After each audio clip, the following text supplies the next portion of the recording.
to potentially buy acreage holdings. But Canopy's rival Aphria, not so eager to jump across the border just yet.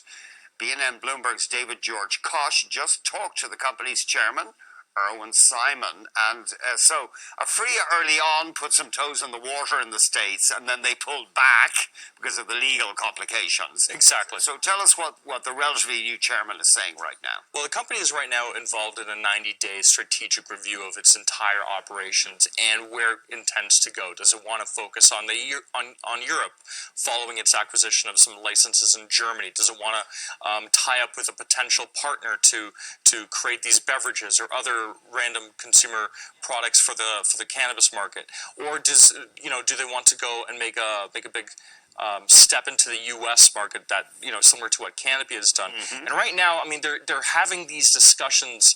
But when I talked to Mr. Simon at the company's offices here in Toronto earlier this week, he said that they just want to make sure that they get Canada right. And this is a company that has really had a tumultuous several-month period following that short sale report in December and these allegations of overpaying and insider self-dealing that led to the OSC requesting that they reevaluate these assets and later taking a $50 million write-down on the value of those Latin American operations. So right now, since Irwin Simon joined the company back in December as the independent chair, as well as its interim CEO back at the end of, I believe, March 1st, he's really looking to restructure the company, clean it up a bit, focusing on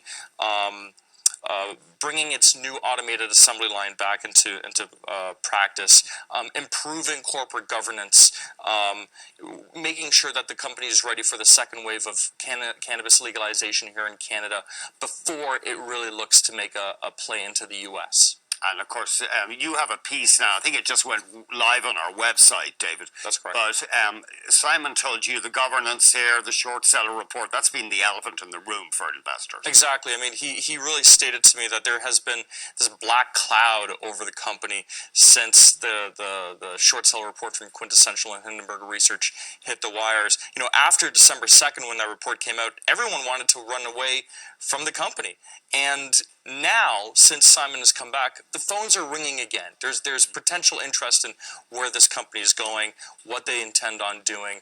From a corporate governance standpoint, Andy, Mr. Simon has brought on two blue chip Canadian law firms, DLA Piper and THANSK, to advise on board members. They recently held sort of a board summit where the entire company, leading executives from the company, came and discussed the entire operations and strategy behind what they're doing. So the board is now fully educated on the company's practices and strategy going forward. And as well, when it comes to conflicts of interest, if anyone from the board fails to disclose any potential conflicts of interest with any potential future M&A, those board members will be dismissed. It's interesting as well, I see in your interview the subject of Bruce Linton's Canopy Growth's plan to potentially buy acreage in the States for more than $3 billion. Simon said, that deal, I wouldn't necessarily have got into a deal like that. Exactly. I think he's really cautious and wary about committing to a partner in the U.S. at this point, because what this deal in Mr. Simon's eyes shows is that you're pretty much married to a company and you don't really necessarily have any control over what that company could do within the 90 months that you actually have the option to acquire it. So, he says it's like, getting married in a certain period of time, no matter if I love them or not. It's kind of an interesting metaphor, but he really makes it clear that, like, you can't really work with this company despite having the option to buy.